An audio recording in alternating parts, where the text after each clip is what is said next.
Just about a week went by.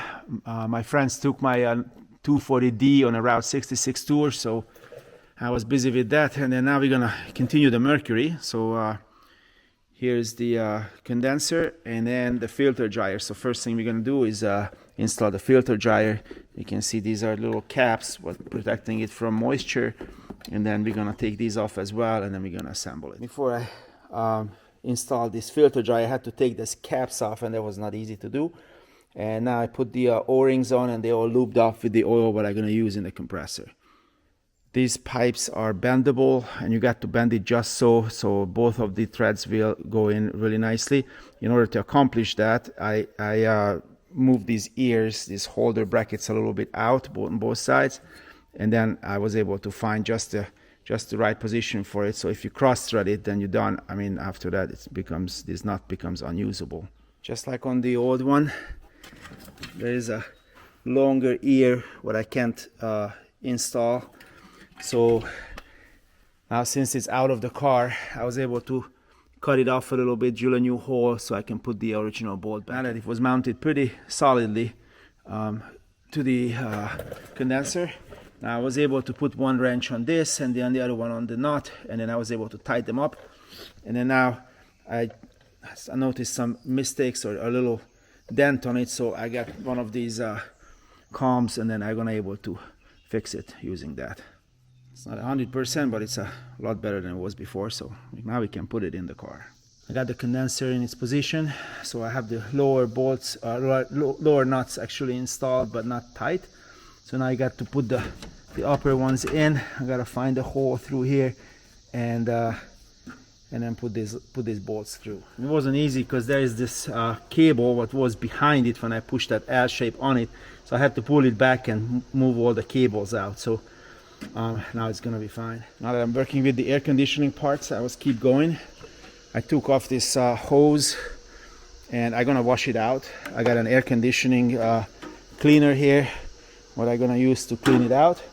And then I'm gonna keep going. I found 2 gigantic wrenches from my bus box, and I'm gonna able to change the evaporator.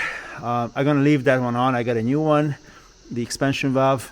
And then there is a heat sensor. I got to take that off. There's a little bolt what's secure it on it, and then I can start taking the bolts out what's holding this the whole part in. I bought a brand new one, and I think the old one was leaking, and that's why my AC was not working. I took all the small bolts out of it, and then that little one on the side, and now this one is holding it, but everything else is loose, so it should come out very soon. It finally came out. So in modern cars, that's why you have a pollen filter, because of this. Look at how this is. It's totally clogged. So it's absolutely no way it would do anything or much at all. So good thing I pulled it out. I'm gonna vacuum it out and clean it out a little bit. Hopefully it's gonna be a lot better. Here's the old one and then the new one. So first we're gonna take this plate off, take the plastic off, and then it has a rubber seal all around it, which I'm gonna try to take off very, very gently, so we can reuse it on the other one. And then we're just gonna migrate everything over except the expansion valve. So here's the evaporator ready to go in. I just have one more thing I need to address. There is a O-ring what I put here, and I also oiled it up with the oil what I'm gonna put in. And then the next O-ring gonna come to here, but I'm not ready to install this. I found the old O-ring, and it was inside here, but it looks very ugly. So I'm gonna try to clean it out first. This looks pretty bad. It looks a little better now, so I guess we can put it back. But oh, it looks like I forgot to clean this one as well. So, well, try it again. So now I'm thinking the condenser gonna be new, compressor gonna be new. This hose is clean. So the only thing is not clean is this part here. So I'm just gonna remove it, and I'm just gonna clean. I think this is a check valve. I'm gonna clean this out as well. Make sure everything is all clean when it goes back in. Then everything's gonna be new in it. Good thing I took it apart because this O-ring was failing on it. So I'm gonna clean this up nicely. I already done the that check valve, or I don't know what the heck that is, but it's already all clean inside. I blow it out with that cleaner, then I clean it out with a piece of paper towel, then I use my wire brush on the drill, go in and out a little bit, and then I blow it all out with compressed air, and now it's drying, so it should be really nice and clean. I got the hose cleaned and back in there. I didn't tighten anything on these. Then I also have the evaporator in position. I put all the bolts in. First I'm gonna tighten these bolts so it would push it this way, and then I'm gonna tighten the last ones. Following that, I'm gonna put the new O-ring here, lubricate it, put it together, tighten everything. Then I'm gonna tighten the fittings. Followed by that, it still moves around if I need to adjust it, so I'm gonna tighten this and install this last hose there. And then we are in good shape. I feel a lot better about it. Now finally, almost the whole system is all lined up. Everything is there, except I'm missing one little O-ring for this piece down there, so I'm gonna have to go to O'Reilly's and find it. But the other thing I found at O'Reilly's is this thing. This is an automatic transmission cooler that will prolong your automatic transmission's life a lot.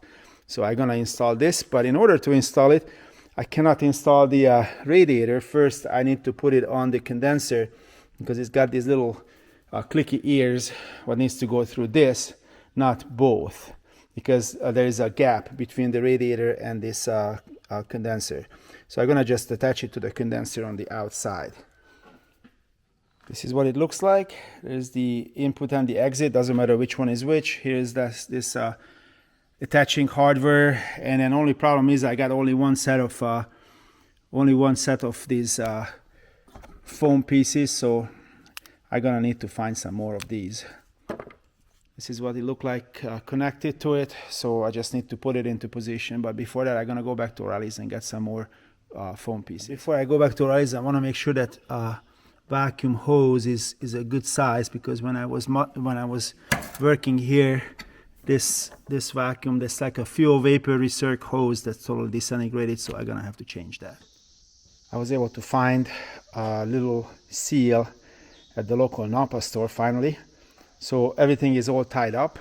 All the connections for the air conditioner is tied up, except the compressor is not on. I'm gonna have to figure out what I'm gonna do with that nice new compressor, which is not working, off of eBay, because it took me too long to install it, so I cannot even return it now. Meanwhile, I noticed that I've most likely busted this coil, so I'm gonna have to put another coil on it, which I have. It all came out of it. And I'm trying to install this transmission cooler, which currently is sticking out at the bottom of the car.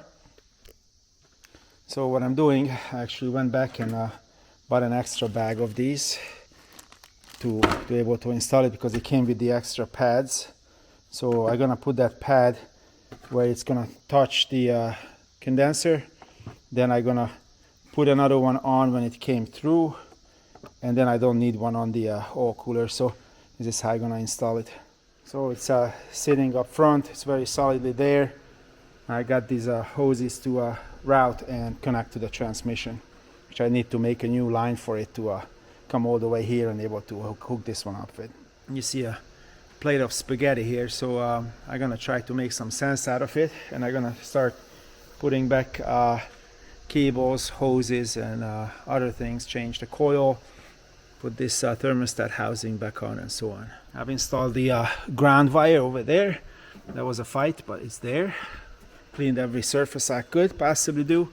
Here's a switch what switches this vacuum when the coolant reaches its temperature. Then there's something moves in the middle, and then it opens up the vacuum for the vacuum pre-ignition adjuster. So instead of this, I'm just gonna get it straight to the carburetor, and I'm gonna disregard this whole thing. It was for emissions anyway, so I'm not gonna have that. And then I took the coil off, and it's kind of tricky because one side has a 1/4 inch head, the other side I couldn't figure out what was it, but now I see it. So I'm gonna open it up, clean it, put the new one on. I've put on the new coil, and I cleaned up the coil holder bracket, and I wanted to put on this. I don't know why they needed this extension on it, but unfortunately I broke it. And when I was trying to put on the one I got as a replacement, it's just doesn't want to go on. So then I was looking at it, what's the size difference, and looks like the outer diameter is exactly the same, but the inner diameter is not. So this one is just a little bit thicker than this one. So I'm gonna get the Dremel, and I see there's a little built-in parts in it what I need to take out of it, and then it should fit after that. So I think the problem is that I bought one of these whole distributors at O'Reilly's, and it was only $70. I guess the Chinese made it. It must have been. So now I put an original spec the spacer on, and now I can't put this thing on either. The distributor cap doesn't go on either. So I don't know what the heck now. Maybe I saved the original one. Maybe I can get that off of it and then try to put that on. I found my old one, what came off of the old distributor, and it fits perfectly to this one. So I'll be back into the original part here. So yeah, I'm just gonna change that to this. Now we can hook up the electronic ignition and the temperature gauge and the wires for the coil. When I was pulling the engine, I was negligent enough to forget to get this get this one wire off of the back of the engine. So now I'm gonna have to put them, solder them together or do something for them to connect up. It goes to some sort of idiot light sensor on the back, because they don't have real sensors on it. It just basically tells you if something wrong with the engine, then you better just stop. I had to climb into the car. Luckily I don't have the radiator in yet. And then I solder the two wires together. Next thing I'm gonna do is put a ground cable on and connect the engine with the body of the car over there. And I was a little bit concerned about this distributor, so I'm probably gonna pull it out and see if the shaft is bent, because I think I did some damage to it when I was pulling the engine in and out. So it's entirely possible that the whole housing is bent a little bit, and then therefore the shaft is bent, and then it could cause a lot of mayhem if it's bent. So if I pull it out, I can probably check it if it's bent or not. So I think the problem is that I bought one of these whole distributors at O'Reilly's, and it was only $70. I guess the Chinese made it. It must have been. So now I put an original spec the spacer on, and now I can't put this thing on either. The distributor cap doesn't go on either. So I don't know what the heck now. Maybe I saved the original one. Maybe I can get that off of it and then try to put that on. I found my old one, what came off of the old distributor, and it fits perfectly to this one. So I'll be back into the original part here. So yeah, I'm just gonna change that to this. Now we can hook up the electronic ignition and the temperature gauge and the wires for the coil. When I was pulling the engine, I was negligent enough to forget to get this get this one wire off of the back of the engine. So now I'm gonna have to put them, solder them together or do something for them to connect up. It goes to some sort of idiot light sensor on the back, because they don't have real sensors on it. It just basically tells you if something wrong with the engine, then you better just stop. I had to climb into the car. Luckily I don't have the radiator in yet. And then I solder the two wires together. Next thing I'm gonna do is put a ground cable on and connect the engine with the body of the car over there. And I was a little bit concerned about this distributor, so I'm probably gonna pull it out and see if the shaft is bent, because I think I did some damage to it when I was pulling the engine in and out. So it's entirely possible that the whole housing is bent a little bit, and then therefore the shaft is bent, and then it could cause a lot of mayhem if it's bent. So if I pull it out, I can probably check it if it's bent or not. I pulled the distributor out, and it works fine. I don't think it's bent, but for some reason I can't turn the engine. I'm trying to move the crankshaft and it's just not turning. So maybe the starter is clicked in, or maybe something else, I don't know. Pushed it back on. Now I'm gonna hook up the alternator. Carburetor went up. I tightened up all the 4 nuts around it, and I put the belts on it. So I got the alternator belt and the power steering belt, and it's not tight yet. So first we're gonna have to put the radiator in, and then I'm gonna put the fan on, and then the shroud, and then it's gonna be done up here. So next I'm gonna do is connect all the pipes and hoses. So this one, the pre-ignition, will go to the right side of the carburetor, and then I don't know what else going on this side, because that one is metered. It only works when the when you press on the throttle and the throttle actually opens. The other one is always on. And then we're gonna have to put the choke on. It's like got an automatic choke. It's a choke thermostat. So when it heats up, this bimetal will actually expands, and therefore it's gonna move the choke. You can see here's the choke. As it moves it slowly, we'll open it up and close it. And also I need to put on and somehow set it for now. There is a vacuum hose, what's supposed to be a vacuum hose, but someone put a fuel hose on it, so I'm gonna have to change that to a real vacuum hose. And then I'm gonna hook up the throttle cable and the kickback arm, what goes here, and the throttle cable goes there, and I'm gonna have to attach one of the bolts there. No biggie. I got everything hooked up here. So now I gotta hook up the cruise controls little ball chain, and it goes like around this. It goes through this hole and then comes out here, and it's supposed to be just a little bit loose at its normal position. I just ordered some bendable pipes. They sell it for brake pipes from Amazon. So while it gets here, I think I'm gonna finish it all up, everything else. So when it gets here, I just need to finish that transmission line to come up to the front. So now I'm gonna install the radiator, and then the radiator hoses, and then the fan belt, and then the last belt for the power steering pump and the water pump. Here's a new visco clutch, and then I'm gonna a fan clutch, because actually, and then I'm gonna take the old fan off of this and then migrate it over to this one. The way it goes together, first you're putting this pulley on, and then put the belt over it. Make sure the bolt holes are lining up. So just to make sure, we're gonna put this bolt in there. Yeah, it goes in, so that means this one is the correct bolt, and it also means that it's on, they lined up. Now we're gonna get this fan with the fan clutch.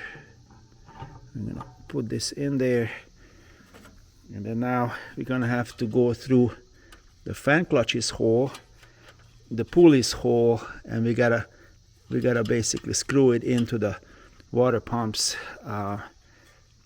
thread.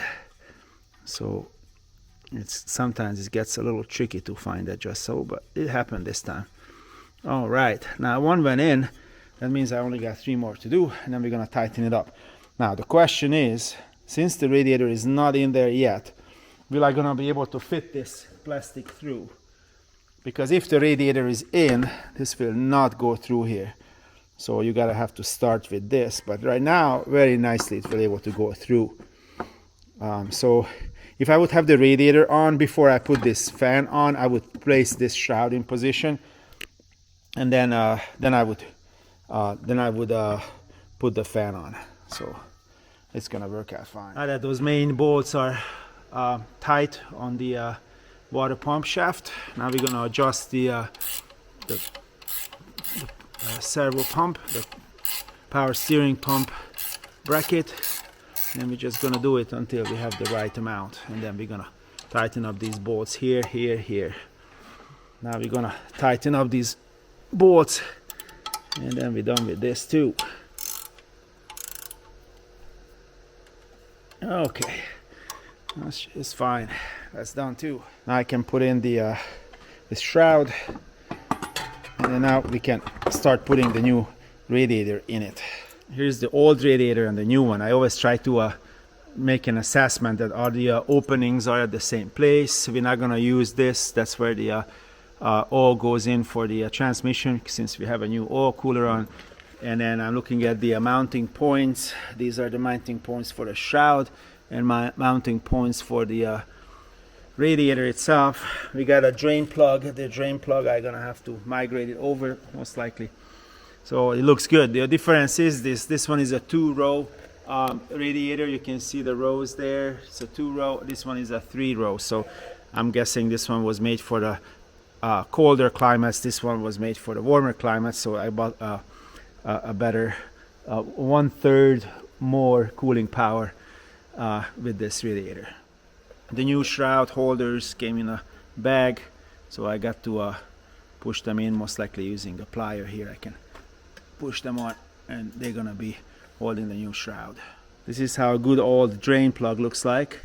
So once you plug it in, you can actually start turning it out, if I can ever get to it. So you can actually simply turn it out, and as you're turning it out, it's gonna start opening up the hole on the other side, and then the coolant will be able to escape here. Once you wanna close it, you just do this and it will close itself up. So the only thing I need now is a little Teflon tape and you can go back into the new radiator. Nowadays it's really surprising to see an aftermarket part what actually fit. So our Mexican brothers did a really great job with this, and it's exactly like it's supposed to be. So now I can put this cover on, or this holder on, the 2 bolts, and then we can start putting on the water hoses. I got the holder on, and I found those little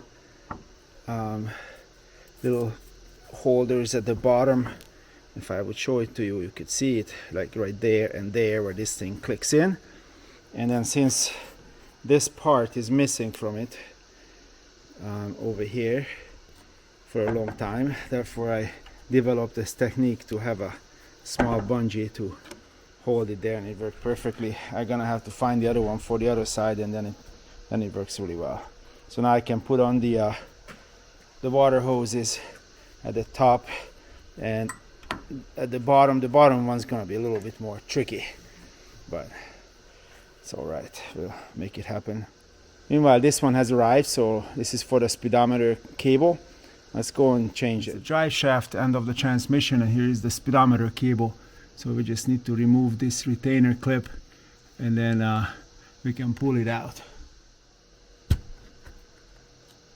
You gotta remove this little clip on it, and then we can pull it off. That clip just came off.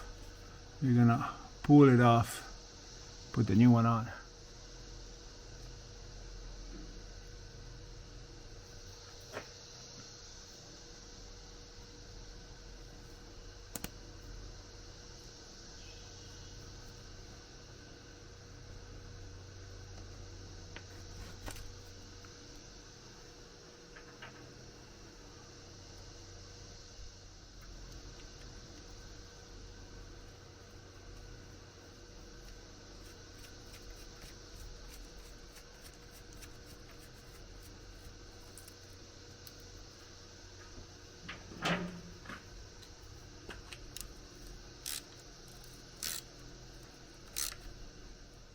And we're done with this one as well. I got the pipe from Amazon with these fittings, and I made them just about the same dimensions as the original one. So now we can actually start putting up on the car. This one has a little bit of a end, so when I push the rubber hose on it, it will have something to grab onto. As you see, the original one just a little bit rusted. We are under the car, and one goes here, and if the light would go there, the other one goes there, and then it's gonna go around the transmission and go out on the other side. Well, it's not all that pretty, but it's there, just like the car itself. As long as it works, I'll be happy. So I still need to put the rubber hoses on over here, but I'm pretty pleased with how far they come. I still got exactly enough space to put the clamps on. So I think it's gonna be fine. Since the car is down, I'm gonna start showing you what I did. First, up here, the 2 hoses coming together and go around the oil filter. Then it goes around the oil filter. Then I secure them to the frame. Then I keep on going. They mate it together, and then they finally end up in the transmission. Now we're just gonna throw away these old pipes.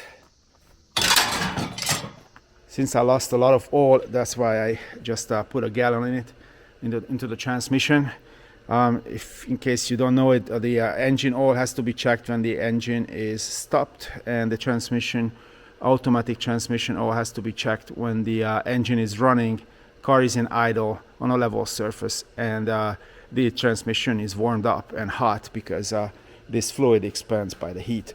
I bought this can at O'Reilly's, and this is the red color. There's also a brown color, but this car, I believe, needs the red color transmission fluid. So next I'm just going to replace the dipstick for the transmission, and then I still don't have the spark plugs in because I want to check the timing on it, because I removed the whole distributor housing. So I got the nicely cleaned up for the mark. I'm going to install my my timing light, and then we're gonna turn the engine, and hopefully it's gonna go up to like around maybe 500 RPM without the spark plugs in, and then we can set the timing. This is my super simple timing light. It's got a stroboscope light on the end, and you gotta give positive and negative to it, and then the third wire will go on the spark plug, the number 1 wire, and you can see it says the plug is to the left, so it will correlate to that. And then down here we got the timing mark, which I already prepped. That's really yellow mark down there. If I could show it to you, it's right there. And then this will turn as the harmonic balancer, and then it will line up with this. I already loosened up the distributor, and just very little bit I'm gonna move it like this, and then we're gonna follow it and make sure we can just set the timing right. Okay, started.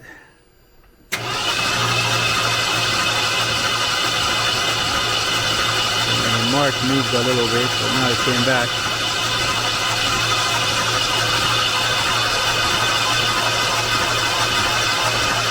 Okay, stop. So I don't know how much you can see of this on the video screen, but I think it's fine. Here's the shop manual for this car, and every one of these pictures predicting the oil pressure sending unit next to the fuel pump, over here and over here too. And this is not the case on this car. This oil pressure sending unit is behind the intake manifold. The way it works is they got an engine warning light which should come on when the ignition turned on. If it's overheating, then this thing will tell the engine light to come on because it's overheated, or if I have no oil pressure, then the oil pressure sending unit will send out a signal to illuminate the light if there is no oil pressure. The problem is that once you, so I'm not gonna see if it's overheats or before it overheats, or not gonna see if there is oil pressure or not. Right now it's not coming on. So this manual says that I got to disconnect it here, touch it to the ground, and see if the light comes on. Then it would work. But I think I'm gonna attach a mechanical oil pressure gauge to here, and then I'm gonna attach a temperature gauge here, basically instead. And then I'm gonna be able to see what's actually going on in the engine. So before we put the spark plugs in, I want to put a mechanical oil pressure unit here to see if there is any oil pressure, and then also I want to touch it to the ground to see if that light comes on at least. So the oil pressure sending unit is way down there on the bottom there. There's a little cable going to it. So right there, you probably can see it now. I got one of these mechanical Stuart Warner units, which is a mechanical oil pressure gauge. So here's the adapter. I'm gonna try to put that in and see. This way I can see when I crank the engine without the spark plugs that do I have oil pressure or not, so that will make me feel a lot better. All right, I've hooked it up. It was the same thread. I put some Teflon tape on it to seal, and now it's all hooked up. And here's the end of it, so we'll check it out when we crank the engine, see if there's any oil pressure in it.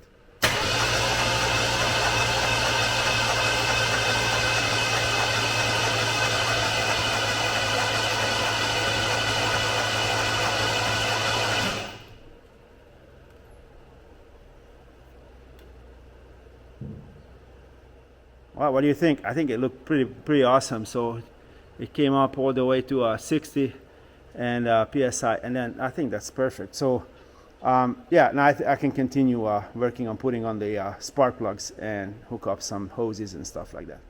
No, here's this huge mess here, but I got the 8 Autolite spark plugs from O'Reilly's. I'm gonna put a little bit of anti-seize on them to make sure that I'm gonna be able to remove them at a later date. So now comes the spaghetti bowl.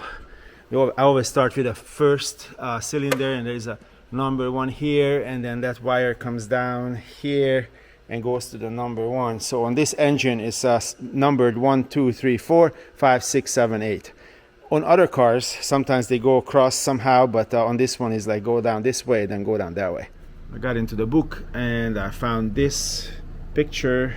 It's very confusing because this script, the 351 and a 400 engines, but mine is a 460, and it does have a different timing sequence.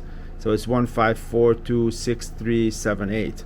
So I had to change that. So I made a little cheat sheet. So I'm gonna take that out and set it accordingly.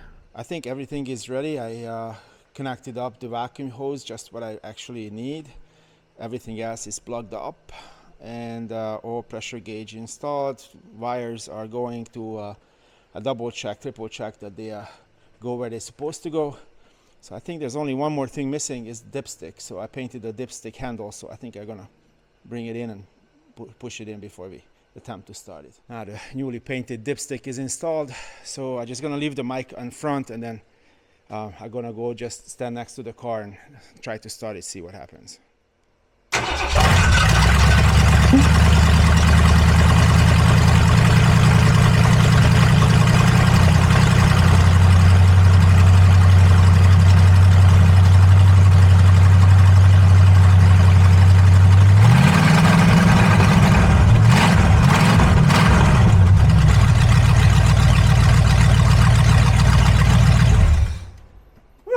Well, it started. I think that's an accomplishment. Great. So now I still got one more thing to fix on this car before I take it off the rack. Now that the engine is running, I like to address one more thing before we take this thing off the rack. In the rear I have pumpable shock absorbers, and the entry point, or the pumpable point, is back here, and this is where the exhaust is gonna come out. So I need to move it to a hole like right over there in the middle, so the exhaust will not melt this port. I was able to route that air hose inside this rusted frame piece. It comes out this side, goes up there, and then it's not going to interfere with this side, because I want to put this cherry bomb over here when it comes out. And then because of that, I still need to modify the body a little bit. This one has to go open up a little bit, so I'm gonna have to fold it a little bit out. My plan is to use this cherry bomb at the back. You can see it's totally through, and then there is a restriction in this one. Therefore there is a arrow on its side showing you which way the gas should go, and this one on each side will sit up here somewhere, and then the other one is at the very back. So I'm hoping that it's gonna provide a very nice tune for the exhaust. Well, this was surprisingly easy. I just put this plier on it and just moved it. It's very super easy. So I think we're done here.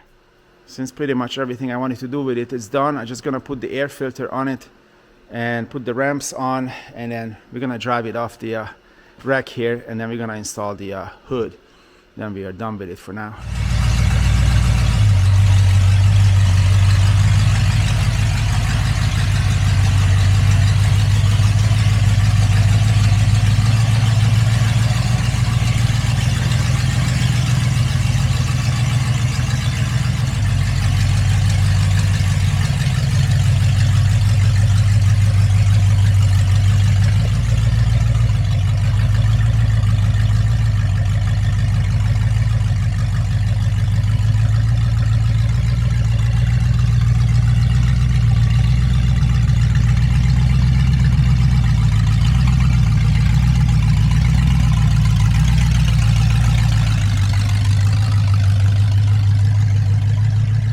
That it still needs a little bit more transmission fluid, because it was not budging. So it was going a little bit, then it stopped, and then it went again.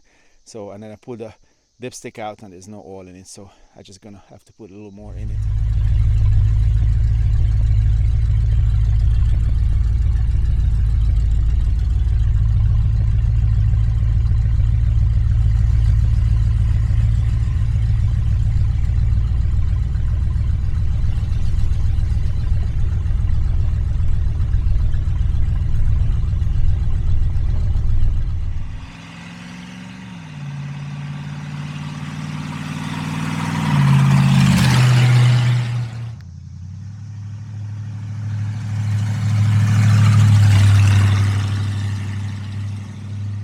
become significantly better, most likely because the engine is not choked by the clogged up catalytic converters.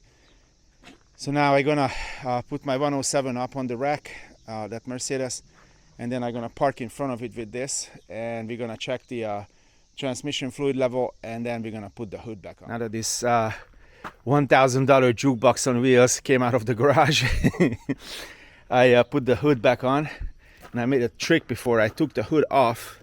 I actually marked where the bolts go to, where the washers go to on all of the points. Therefore, I had a lot easier time adjusting the hood, because there's all kind of adjusting you can do with it. So now the hood is back on. I still want to do something with this part here. Probably gonna rope it to it, and I'm gonna make some better plugs on it to make sure the moisture will not enter the system, although there's nothing in it, but it's all new and clean. I also lost the bolt what holding down the air filter housing. I need to find that. Hopefully once I clean the bench I will find it, or I have to buy another one. And I got to secure the battery and reinstall my Angel over here, and then I'm in good shape for now.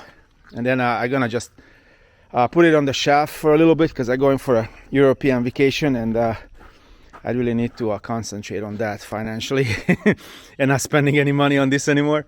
So but once I'm back, I'm gonna buy another compressor, or try to fix this one. Most likely I just buy another one, and then have someone build a nice exhaust system on it, and then I'm in good shape.